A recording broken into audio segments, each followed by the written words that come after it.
Hello, good afternoon. I'm Ted Townsend, President and CEO of the Greater Memphis Chamber. Very honored to be back on campus. As many of you may know, I was an employee of the University of Memphis as the Chief Economic Development and Government Relations Officer from 2018 to 2021. So it's nice to be back home on campus. Proud alumni of the university and always looking to do everything I can to support the university and its growth and advancement. Honored to be here today with Dean Okoli. This is really, I think, unprecedented, where we get to provide access to an alumni base that obviously is engaged and interested in learning more about what's going on here with the Herff College of Engineering. Right now, we're up to 29 people online. And today's format is really to ask the dean questions about the direction of the college, some of the most important developments as of late, and really getting a sense of what the future represents for the college and the university and its impact. You know, for me, as the chamber president, I'm focused on the increased activity of our economy, whatever that entails. Mostly, we focus on helping businesses expand and recruiting and attracting new investment and businesses here. With the advent of our pursuit and success with Ford Motor Company and Blue Oval City, we know that there's a tremendous demand and need for engineering talent, and that is not going away. In fact, I have 54 projects in our pipeline right now. 95% are advanced manufacturers, and many of those companies are going to need engineers. And the University of Memphis played a pivotal role in making sure that Ford and SK Innovation understood the promise of this region. So we want to continue to build on that momentum. So thank you, Dean, for being here today and providing this kind of access. We appreciate it. So let me get right into it. Obviously, the college has come out with a strategic plan. And I was wondering if you wouldn't mind detailing some of the elements of that plan, how it came about, and what you're most excited about and what you want to emphasize for the audience. Thank you, Ted. Thank you for doing this. And thank you all for tuning in, logging in, whatever it's called. I appreciate you as we look into the future growth of our Herff College of Engineering. My name is Okenwa Okoli, and I started this job in January of this year, 2023. So I'm almost at the 1 year mark, and it's been wonderful. It's been wonderful so far. It's been a very welcoming environment here in Memphis, and we've been tasked with doing a number of things. I think late 2021, so it wasn't my doing. I wish I could claim it. We became Research One University, and I was informed during my interview and afterwards, thereafter, continuously after, that the university is counting on engineering to keep that momentum going. Moving forward. Now, a few things about Memphis.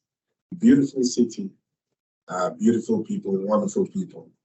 But a great thing is we do have, as Ted mentioned, a number of companies, a whole host of industry looking for labor, looking for workforce, looking for workers. And not just workers off the street, but trained labor. And thinking about trained labor, what do we do? How do we do it?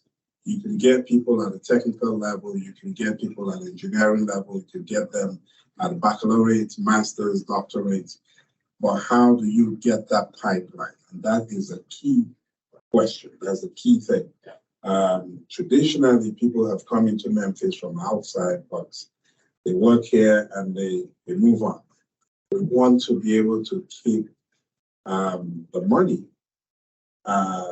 here in Memphis. So all the salaried workers will pay taxes, we grow city, our area, the greater Memphis area, and the neighboring states of Arkansas, Mississippi, et cetera, et cetera. So we're well placed for that. Now, however, what I found in my discovery phase is that we have an issue with K through 12. And if we're able to address our K through 12 very quickly and diligently, we should be able to begin to really address the pipeline problem for industry. And so I'm inviting all industry participants here, all of you, to join us in doing what we're doing. We are really now open for business to grow our College of Engineering, to grow our presence in the state of Tennessee, affecting Memphis, affecting the state, affecting our nation through engineering education and research. So our strategic plan, our President Hargrave rolled out a wonderful plan, STEM, and we are mirroring the goals of the STEM. And really, all it was saying is, what do we need to do to put us on the map, on the national map, to give us a national presence, as well as affecting the critical needs of our nation? Number of things. Enrollment. Enrollment is key. Now, in engineering, it's a little different from the other disciplines in that you need certain requirements before you move into the College of Engineering across the nation. You need students who are trained and well versed in calculus before they do enter. Now, what we're finding is we're having an issue with that, so we're going to deal with that. We have a plan to work with K through 12 counselors, teachers, principals, superintendents, everybody, all the stakeholders, and the chamber. Yeah. In conjunction, working with everybody hand in hand in order to be able to address the issues, and we can delve into those issues later on. To look into how to improve enrollment, and not just enrollment. So you come in, you've got to get out, and you've got to get out with a degree. So we've got we enroll them, teach them, and work on student success, and then graduate them as engineers so they're useful to the economy. So enrollment research is the other thing. And when we think about research, it's not just research per se, but research that can get us into the realm of economic growth and giving us a technological advantage that we currently have as a nation. How do we do that? We need more Americans in research. We need more Americans doing those research that pertain to the grand challenges presented by the National Academy of Engineering. So if we can get into that front, improve our research expenditure using our wonderful faculty, very hardworking faculty we have here, to get that, we should be able to attract very good, excellent PhD students who would now develop all those new technologies, going from basic to applied research, and being able to push them out through spin-offs, entrepreneurial endeavors, and getting them out there. And those students becoming employers of labor. So those are the key parameters that we're looking at in what we're talking about. So. All right, fantastic. I think that the university has established one of the best STEM hubs in the state of Tennessee through Dr. Ivy's work and others who supported that. I know you're very supportive of that as well. The STEM ambassadors from this college, I think, are second to none, and they embody what an incredible student at the University of Memphis is.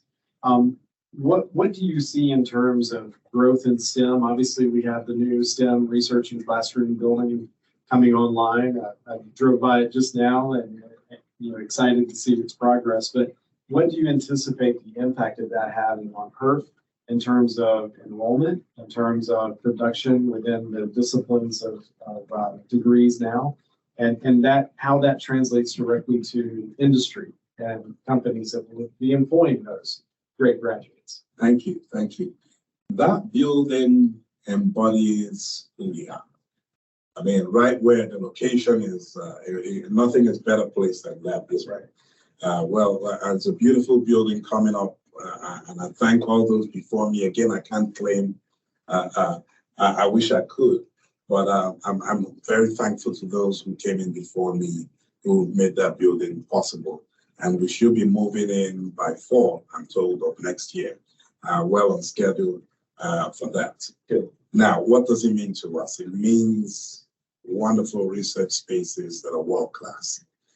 We fitted with world-class equipment, ability for the students to get in there and do stuff, get their hands dirty, do all the wonderful stuff from mechanical engineering, looking at design, additive manufacturing, to biomedical engineering, where we look at tissue research, and looking at how to help the human-machine interaction, looking at electrical engineering and computer engineering. So all the engineering disciplines are in there in one form or another, with research in batteries and new materials. Looking at civil engineering, we showcase in construction engineering, with transportation networks. And for those who don't know, who are watching from afar, Memphis is a major transportation hub in the USA. And we have experts looking into how to streamline, how to improve our logistics and do all those things. We also have engineering technology, and we're going to have a presence there with new machinery that will, the students will be exposed to. How do they make this and that, et cetera, getting them ready for the workforce. So the new building really, it makes a statement for us, the parents, to tell the parents we're well equipped, we have everything they need, and they will take care of their kids when they come in here, from the time they come in here to the time they exit as engineers. So for an industry partner, what would your advice be for them to engage, knowing that this incredible asset is coming online next year? What would your advice to them to be able to say, look, we want you to plug in, here's how you can help? Great. Industry, without industry, we do research for the heck of it. And some academics will argue with me, but I've always done research that is applied research. Something that will, how do I make this bottle better? How do I make the next vaccine? How do I engineer a vehicle that will run faster, lighter, with less energy, renewable energy, and energy storage devices that will go into those vehicles? How do we charge the batteries? And as I'm talking about it, I'm thinking about Ford, I'm thinking about SK, I'm thinking about all the affiliated industry. I'm thinking about the space, that's the space industry, not too far from us here in NASA in Huntsville. Looking at the mission to Mars, looking at all those things. We do need those the participation of industry to make sure that we're guided in the right direction, and that we are addressing research that is pertinent and critical to the growth of industry. So that's where I would say, please join us. And we have low-hanging fruits of areas where you can join us, from senior design projects that are fully funded by industry to research endeavors. And apprenticeships are also important to you. Yes, creating opportunities for our students to have access to these industry partners. So can you talk a little bit about what currently exists and perhaps some of your dream scenarios that would play out? Well, we have excellent industry relations right now, and we are growing by the minute and expanding our connections, where to send our students to. A critical part of the learning experience is actually getting in there. Why do you want to be an engineer? What do engineers do? What kind of jobs will I like this? Will I like that? How do I get a feel? That's best answered through internships and co-ops. And the more of those we can expose our students to, the better. Now, there's the research internships, as well as going into a facility to help change things. So we'll keep encouraging all those. We do have excellent outreach to industry, and we want to keep that moving. That's great. And if they are wanting to contact you, what is the best way to express their interest and to get that engagement going? Shoot me an email or Shelia Moses an email, and she'll grab it. She'll grab and go. She'll tell me very quickly. Absolutely. Always very proactive. Yes. But it's deep rooted in a passion for our students and creating pathways of success. So I'd like to talk about resources right now. As we know, funding in higher education is always a battle to secure, whether that's from the state or through other grant opportunities or even from the private sector or philanthropists. So can we talk about, from your assessment, where you feel resources here at Herff and where they are scarce and where you need them most? That's a good question. Well, firstly, the resource is abundant. Yeah. In the sense that we have people, and we have great people. Without the people who are here, I wouldn't want to be here. I walk in every morning to smiling faces and people who are eager to take anything and run with it and make something out of it. Looking at the faculty that we have here and staff, everyone who has spoken with is student-centered. So that's where I'll say that the core of what we do lies with the people. Now, infrastructure. I always operate from a place of abundance. Yes. So infrastructure is adequate, currently adequate. We are looking forward to the new building. We're also looking forward to investments in the state to redo our current facilities to make sure we can continue to conduct research as well as put the students in classrooms that are state of art. So all those things will come with time as we continue to expand what we have. We would need in the future, we would need, and this is all part of our strategic plan, we would need some investments in our faculty that will come from the state. Yes. And those resources, bringing in expert faculty to address specific areas of growth. Okay. And so on and so forth. But yes, I first rely on the people we have. Yes. And that's the best resources we have. And then we're able to tell that story. So a place where we are looking at growing and we started growing is in our marketing. And that's one of the things we're doing right now. So looking at how best to state our story. There's an old Igbo proverb that talks about the history of what happens between the lion and the hunter, and I'm paraphrasing, will always be told by the hunter. The tales of the hunter will always be told by the hunter until the lions learn to tell write their own history. Yeah. And so by the time we start thinking about marketing ourselves and telling people who we are, it changes that narrative. And once that narrative changes, everybody will know who we are. I think storytelling is such an important piece of that. Yes. Because you have to humanize the impact of academics. That's right. And research. Yes. And the value that holds and how it does change even the trajectory of Memphis and its success. Keeping on the side of the students, obviously this being student-centric is critical to the success of the university as well as Herff College. What are the resources for students right now in terms of attracting them? I know that's important, getting enrollment numbers up, but retaining them is also a critical piece to this success. So talk to me a little bit about the efforts that you and your leadership make to get those students in, get that talent here, and then to keep it. Recruiting, retention, graduation. That's the story of the students.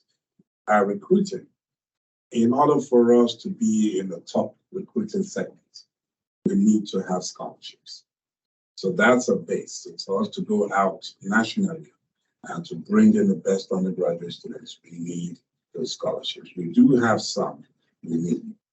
So a lot of what we're doing right now has been going out, and that's an area of need, critical need.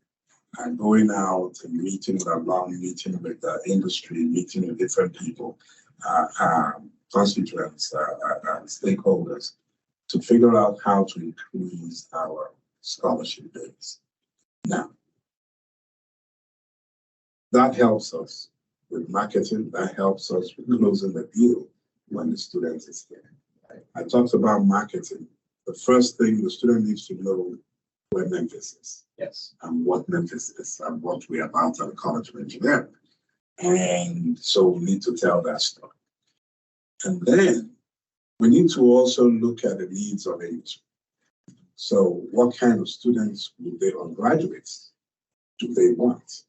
And getting a feel for that and getting them at a quick, shortest possible time is critical. So that's where that recruitment piece. I take, for example, the city of Memphis or the greater city of Memphis area, including West Memphis and Memphis, and cutting across, you'll find that we have a serious weakness, which we are now addressing. We've been addressing it through the STEM Hub, and we're going more aggressively into different school districts. Okay.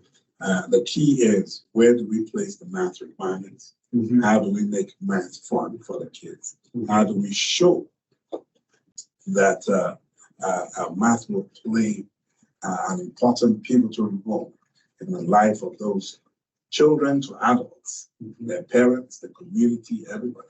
Mm-hmm. How do we demonstrate that in conjunction with industry participation, changing around how we teach classes right now, making sure that students have passed Algebra 1 in middle school and not wait till later. So this is not telling the first story. So the initial story is the kids finish high school without the right kind of math. And they come in and they spend forever in school. And we don't want that, because if someone who's not moving forward, what will happen is they'll drop out. So in order to plug that dropout, improve our retention, we need now to facilitate other things, including what we are putting into place now as a bridge program to help those students who do not have the right kind of math and bridge them into the University of Memphis. And it goes from the bridge program where we pull them in lockstep approach over the summer prior to them coming in here and try and fill in some of those gaps. Okay. And when they come in, again, looking at student success, we hold them in the engineering, living and learning community where we tutor them extensively. Mm-hmm. So that's the goal for the next realm of students. We're going to put them in there and it's going to be like a boot camp. Mm-hmm. Get them ready for engineering and get them to stay engineering focused and then graduate them. So we want to reduce our graduation rate or the milestone for the 6-year graduation rate, yes, to a true 4-year to 5-year graduation mm-hmm. rate. And that is what we now need to get into industry. The other thing is we need to look at prerequisite chains to see how we can get transfer students mm-hmm. from our community colleges, some local, some out of our area, and making sure that we will accept what they bring in. And from there, we're able to increase the student pool and be able to generate more graduates for industry. So it's all looking towards the workforce. Sure, very comprehensive. Can we just highlight a little bit on the bridge program? Yes. Obviously, how do you budget for that? How do you fund something like that? How do you scale something like that? Because it sounds like it's an incredible program resource to our students. Yes, and thank you for that. What we need is, I don't want to just say your money. I need your money and your bodies. Yes, right. It's more than just, yes. Yeah. So basically, for the bridge program to be a success, for it to succeed, we need to fund it. Mm-hmm. And we will, depending on what we'll assess the students as they come in, figure out where they are. We'll put in some tutoring in place, extensive tutoring and coursework, accelerated, In order to keep the students focused, we need to pay. Right. We have to pay them, or else they'll go get a job somewhere. True. For the summer, most people want to have some form of employment to improve their cash flow over the summer before the school year. So we need to have funds for all that. Is that presently self-funded by the university, or would, if you had an industry partner say, look, I want to help underwrite that or provide some scholarship to the bridge program? I'm looking for scholarships for the bridge program. Okay. We had a few people in a few companies indicate their interest. We need more. Yes. We need more to do that because we want to be able to affect a greater pool. And now that money will not just be for that summer. We want to keep it for the following year. Oh, wow. So we want to keep the students pay for their housing in the engineering, living and learning community and keep them engaged throughout that year with heavy tutoring. And that catches up. And in my former life, I have to mention that we did try that out. In case anybody feels it won't work, it works. The bridge to engineering LLC, the ELLC, works very well with if you put in some intentionality and purpose into that. Right. Exactly. So obviously, we know that you have incredible engineering programs, as you see on the banner behind us here. Are there plans to develop other departments, like with chemical engineering? Can you talk a little bit about what your visions are here at Herff in terms of developing new academic programs? Yes. Right now, we put together a mechatronics program that will go between engineering technology and mechanical engineering. And that should be running, so it's ready to roll. The courses are already in place, so that's ready to roll.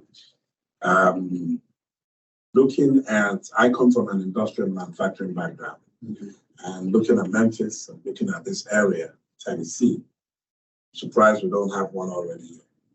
I believe we do need it. There's a lot of logistics work here, and that presence for industrial and manufacturing will be very welcome, I believe, by the industry community. Advanced manufacturing is key as well to what we do as a city, as a state, and as a nation. We need to make sure that we keep our technological advantages and they're not exported, as been happening over the decades. And then chemical engineering is one, I've had a few questions on that, and is one that falls in line as well into our growth potential. It's something we would like to do as we get in more stakeholders from industry, indicate they will work with us in growing that. We've been moving on a construction engineering program through our civil engineering department, and that has been, I believe, the advisory board have been very, very supportive, and I thank you all for that. So we are open. We want to make sure that whatever we produce is very relevant to what industry needs. So in terms of talking about the strategic plan, you've got a very comprehensive plan. It seems like it's very aggressive, but any strategic plan obviously has goals. And can you talk to some of those goals that you hope to accomplish, and maybe some of those stretch goals? I know you, and you're competitive, so can you talk a little bit about some of those stretch goals that you have heard? I love to sing, and I just thought about one song from Aladdin, "Dream an Impossible Dream." Yeah, there you go. So that's where I am. I live in a place filled with abundance, and we are looking at. We're currently under 1,300 students. Okay. I believe very strongly that within 5 years, we should be able to hit 2,000 students. So that's our goal. So I put it at 2,000 students. I know we can do a lot more. But for all of these things I'm going to talk about, we need some investments from the university, from the state. Yeah. I believe we can also hit, let me break that 2,000 down. Now, that 2,000 means we will have 200 PhD students. So 10% of our total population will be PhD students. So that's the goal, which means we need about 3 to 4 PhDs per faculty. So we'll be needing investments in that for about an additional 6 faculty, tenure track faculty members to do the research. How to accomplish that? We will use our base funding and create some instructional positions. We've already done those this year. So I think we did that in March or so, and they're all running now 6 field. We're going to create more in the next year, depending on our budget and our base budget, to be able to do what we need to do. We pull more instruction down and get people who are fully focused on the tenure track faculty to do more research. The research expenditure, which is one thing we need in order to grow, to do a whole bunch of things we're doing, because we're working on our IDCR, the return based on our new budget model coming forward. We'll need to grow that to about $29 million a year. Oh, wow. The research expenditure. And that means that I think every faculty member projected in 5 years should be hitting on the average of about 450,000, and that's what is nominal across our one institutions. So that's what we're going to do. And in terms of that research expenditure, obviously there are a number of federal grant programs that have reached unprecedented levels. In fact, I saw a figure where the federal government has over $1 trillion in grant opportunities that are either out there or planned or underway. How do you want to position Herff in its pursuit of capturing more and more of those research dollars in, so that those expenditures can continue to grow? Thinking about the opportunities, we have right now 55 tenure track grants in our college. I'm sure someone will correct me if I messed up my numbers, but I believe it's 55. And we have 6 open positions out of those 55, so 49 are filled. And we're aggressively looking for many more. We're looking out for professors to come join us within the fall. So for those that will come through, they will definitely be focused on research.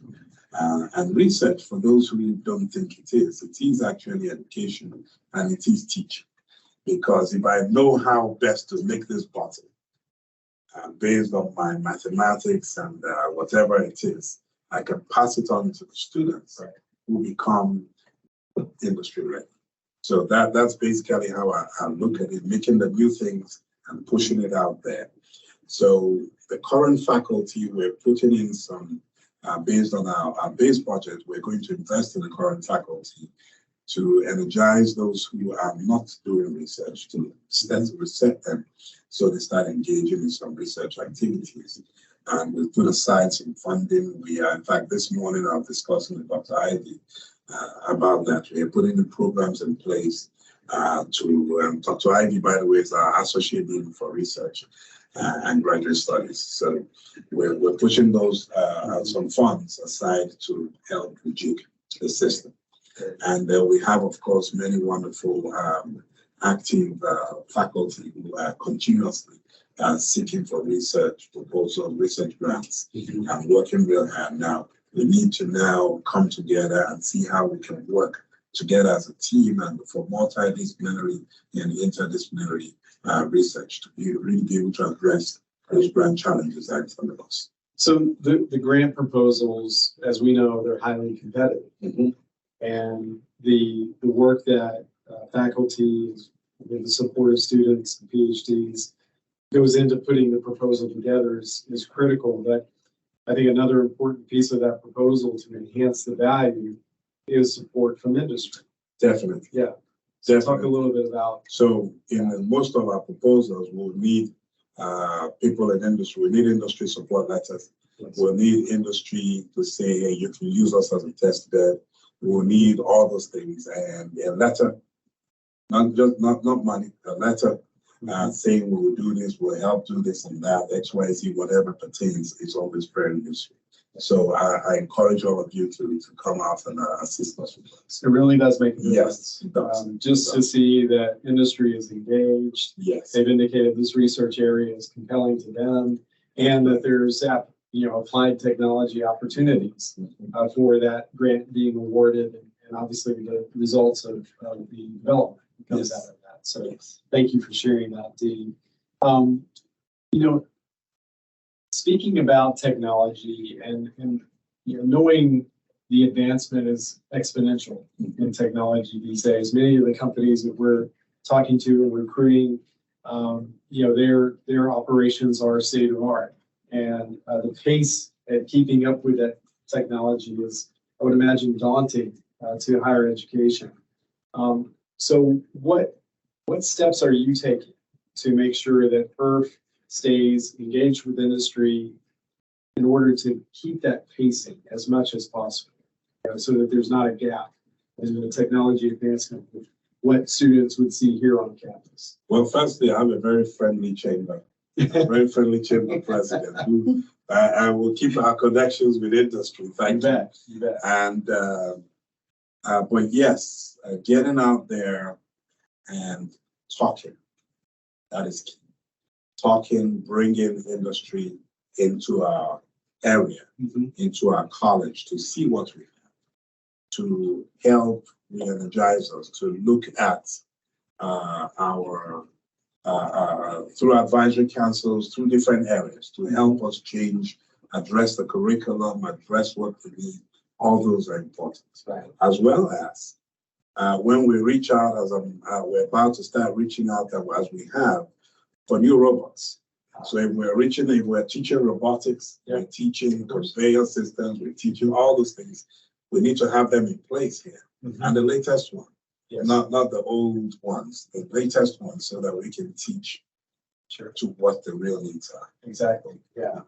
I know you are passionate about being here on campus and supporting your staff, your faculty, your students, but do you also like to get out into the region and tour some of these industry operations so that you can see firsthand the type of technology, the robots? Yes, I'll give you an example. ABB. Oh, yeah. I never knew they were in Memphis. I'm new to Memphis, so forgive me.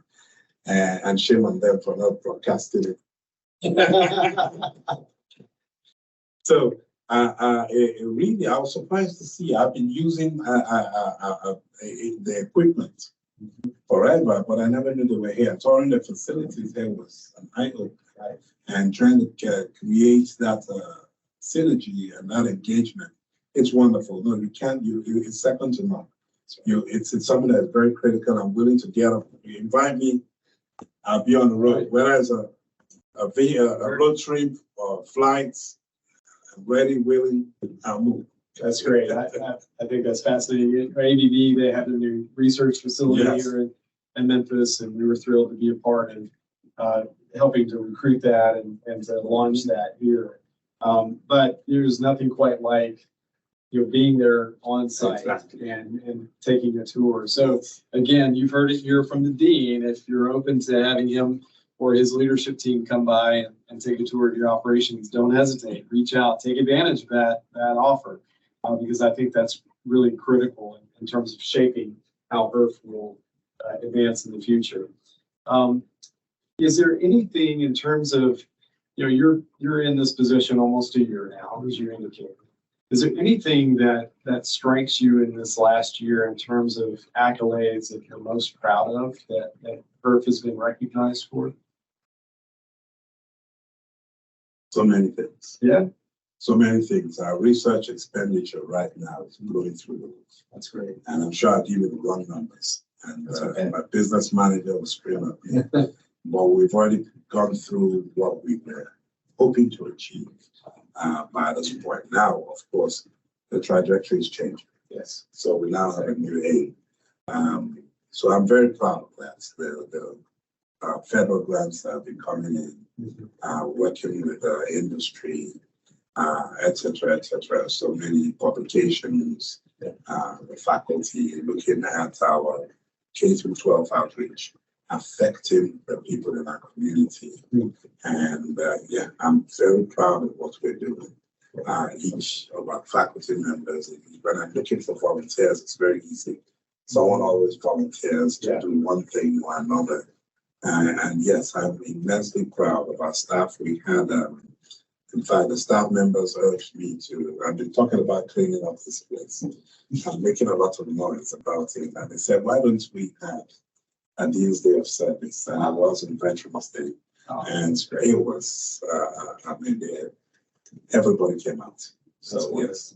Yeah, I think people are just looking for ways to support, volunteer or engagement like that. That's right. Programs with specific services at the heart. That's right. That's right. Any accolades that you hope to accomplish?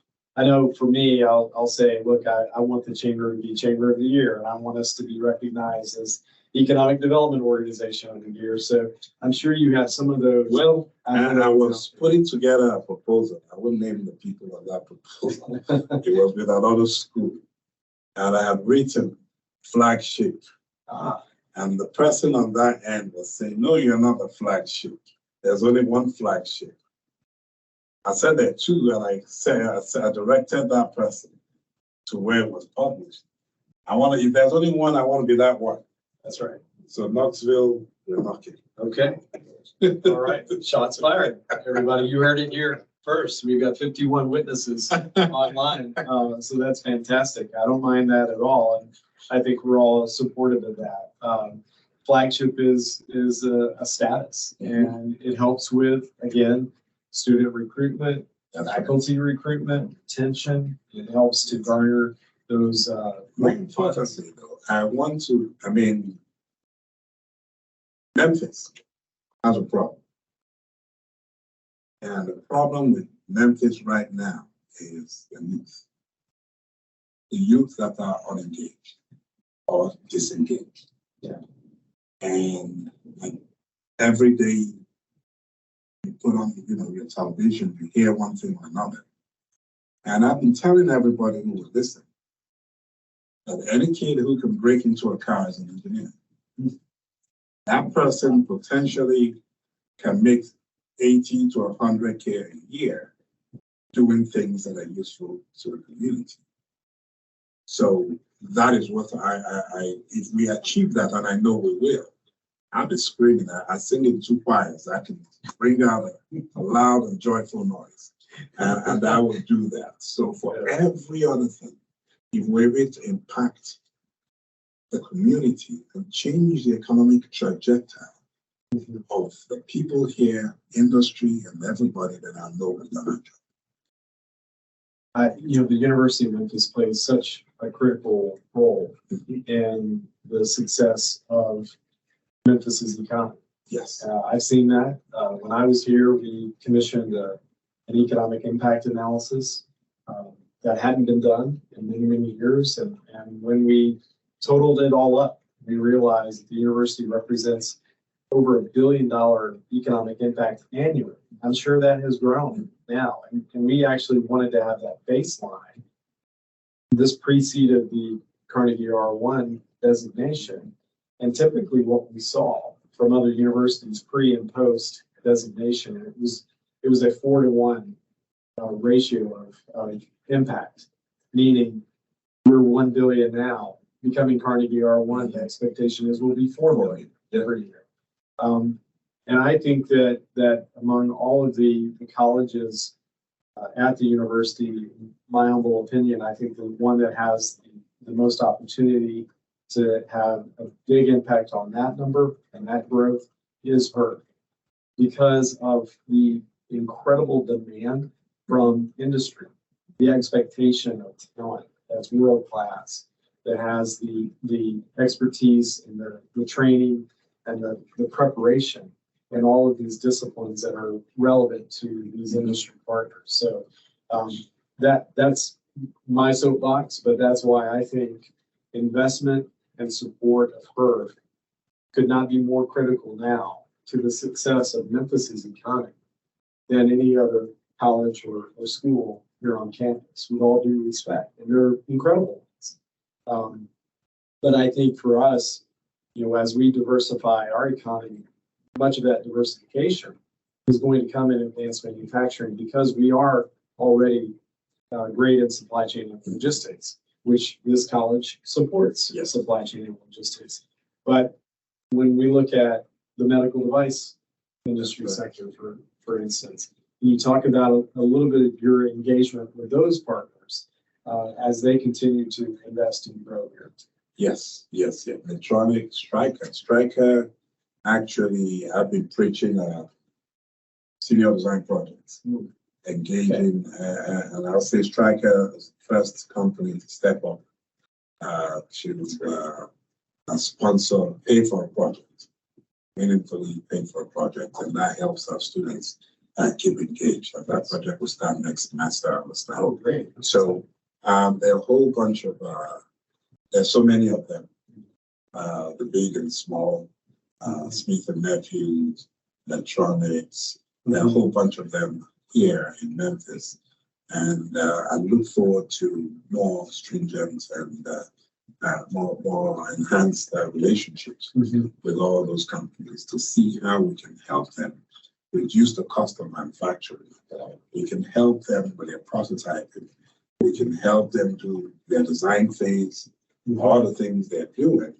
And whilst we're doing that with them, for them, training our students that will get into that sense. So I'm seriously looking into growing out. We have a top-notch biomedical engineering program. I'm looking forward to even doubling the student numbers there. In terms of those sponsored projects, how would the general public access the results of those projects? I know some of them are proprietary and confidential, but are there any that can be accessed in terms of that storytelling that we were discussing earlier?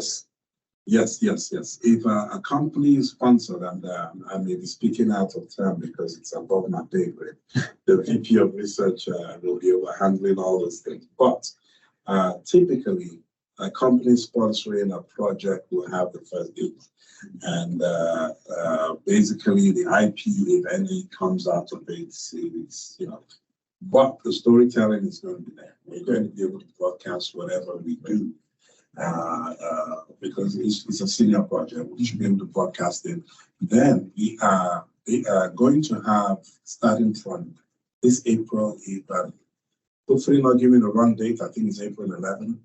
We're going to have our first engineering design day, where all the senior design projects will end that day. And we'll have a huge conference-like program where we'll have offerings of everybody coming in. We'll invite industry, we'll invite the press, we'll invite everybody to come in and listen to what the students are doing, what the students have made, discussing with the students. So that'll be open to the public. Oh, that's fantastic. Yeah, and I think that's April, and that I believe. Great. I'm sure there'll be more information on that for everyone to gather. I want to revisit very quickly. I know we're about 10 minutes until we close up, and we want to leave additional time for questions from the audience. But going back to those goals, if you, and thank you for sharing those, if you could spell out what the top 3 or 4 levers are that need to be pulled in order to accelerate into those goals, what would you say those need to be and that you're trying to marketing launch? Is key. Okay. Marketing is key. We put up our first billboard in Memphis, and I think one should be going up in Jackson. A suggestion of our advisory board, and one should go up in Nashville for I think in the new year. Sounds like you need one in Knoxville too, huh? We need to start soon. Yeah. Yes.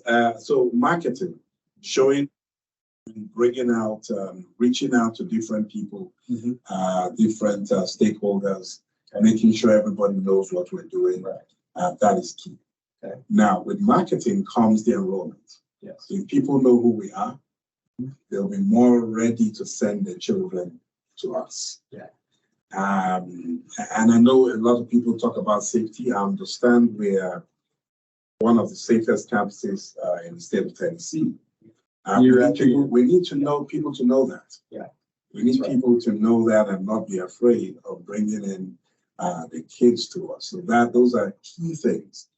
Improving our research, as I said before, that will bring us a lot of notoriety, because when we start thinking about a ranking, when parents are making a choice for which program their kids should go to, many will look at a ranking, many will look at how much money am I getting, many will look at scholarships, ranking, and above all, are they going to take care of our kids? And I promise, as long as I'm dean and beyond, I'll take care of anybody's kid who comes in here, one-on-one. So that's a key thing. Then we've got to go through raising funds to accomplish all the things we need to do. Yeah. So those funds will help us with a marketing campaign. Those funds will help us with enrollment, and so on and so forth. So breaking down also, I mentioned earlier, the prerequisite chambers. So we can get students transferring from different places with minimal resistance. Yeah, so you've demonstrated that openness to working with partners in the community, other educational partners in the community to create those pathways, understanding that if they're at that particular entity, it doesn't mean they have to stay there or in there. They can find a home here at the university campus as well. Exactly. I think it's incredibly comforting to hear the dean say, if you send your child here, I'm going to take care of them. That, for a parent, I think that's more than you could ever hope for. The personable style in which you bring to this, I think, is commendable. So thank you for sharing that. Now, listen, folks, we did have a prep session for this, but I have peppered the dean with questions. He had no idea were coming. So this was not scripted. And I think that speaks to how impressive his leadership is and how passionate he is about the success of Herff. So thank you for indulging me and inquiring in such a way that I did. It's mostly out of curiosity, but I hope that some of these questions embody the curiosity of the audience as well. So before we open it up to them, is there anything that we haven't covered that you want to get across today? I can speak forever, but I think the main thing really is to let everybody know, and I've said this before, that we're open for business, meaning that we're student-centered, we're workforce-centered. We know that the products that come out of here, products will put the future. If Apple, under 10 years ago, said we can't produce Apple in America, that's a shame. So we want to be part of that change. That's right. And we want to know that, we want everybody to know that we are part of that change. And it's coming, it has come, and Memphis will be a model on how you change the trajectory to engineering research and education. Well, I think anyone who invests or support this college wants to hear exactly that. So that's encouraging. Thanks for listening. So we will open it up to any questions that are up there. And if I'm reading this right, senior design projects might help industry. Is that where we are? Okay, question. All right, from social media. So how will the dean help engineering students with securing internships? That's coming from the social media. We have a very vibrant and able person, Shelia Moses, who is leading our industry relations and industry relations, looking at internships and co-ops.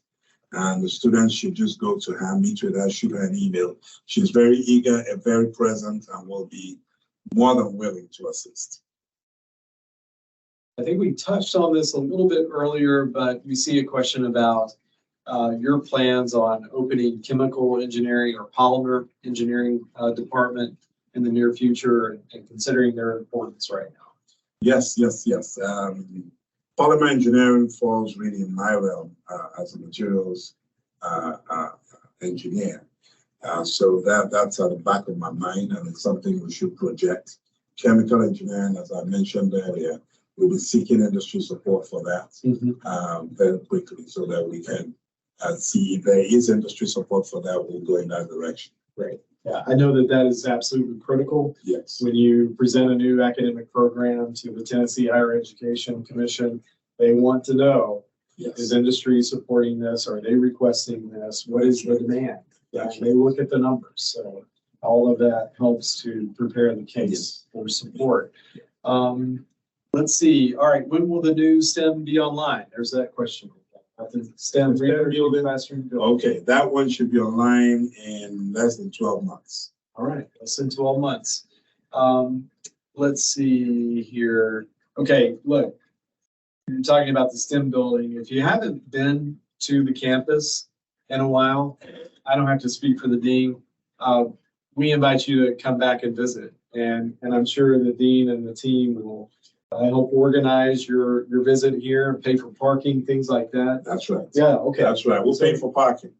And No reason not to. we'll take you around. We'll give you a tour of our new building coming up and get you acquainted with all the things that we're doing.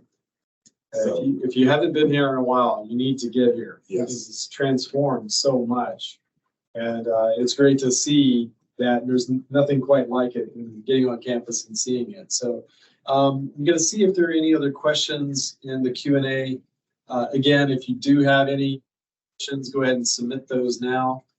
Let's see. There's one regarding the town hall. Oh, that's not it. Okay, well, we're navigating this as best we can. Loving the team's technology as we do anymore.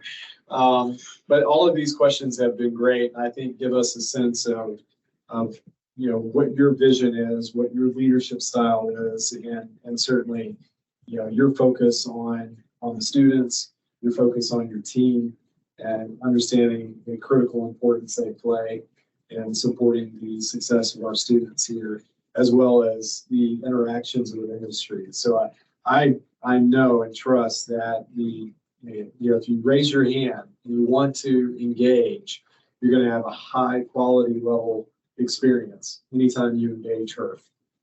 Amen to that. Okay. That's very correct. All right. Very, very correct. And we'll engage you to the point that you'll know we're engaging. And I mentioned to a few industry leaders that I met in February at a reception in my honor that I need their presence. I need their money, and more importantly, I need their presence. Great. So that we can move towards our goal. We got a late entry question from Hannah Nelson. I know Hannah, she's great. So, Dean, how competitive, comparable would you consider the college's current support for graduate students compared to other R1s? That's a great question. I moved here from Florida State, that at that time was a top 19 public R1. And we are paying our graduate PhD students exactly what we paid at Florida State. Oh, wow. Okay. That's incredible. That's probably in the did you know portion of this. We changed it when I came here. Yeah. Okay. It was a lot lower, but I changed it. So we have a different model. That's fantastic. Yes. All right. Well, and the funding that is critical too. That's not easy to do. Yes. You made that decision. You made that commitment. I made that decision knowing that we had a scarce resources, but I believe we will grow. I believe we'll be supported by industry. I believe we'll be supported through our proposals and our grants regime and all that. Great. One last question here that we will cover. How well can the local industry support the translational research? Example would be BME research conducted by our faculty. members, especially for new faculty and students? Well, I think the key thing is for us to be able to invite industry community into our college and talk, showcase what we have, and invite them to work with us, figure out what their pain centers are, and how we can address those needs. And I think that's where you start looking from basic research 6.1 to 6.3 and going into the research that has a higher TRL and technology readiness level. And with that, we'll start making things happen. Okay. So it's a meeting of the mind. So we invite you all to our campus. We invite you to meet with our professors, our postdocs, our students. I'm a strong advocate for pushing the PhD students in front of the boring old professors so that they can better discuss what the needs are. Two things there: one is you know what we have. Two is you know how ready we are. Those students are to work for you. So I invite all that those partnerships to happen. Well, Dean, I know you said you sing in 2 choruses, but let us all commit, and this is my challenge to everyone still online. Let us all sing from 1 chorus, and that is the Herff College of Engineering and its success. Thank you. Thank you so much for your time. Thank you. Thank you. Thank you all.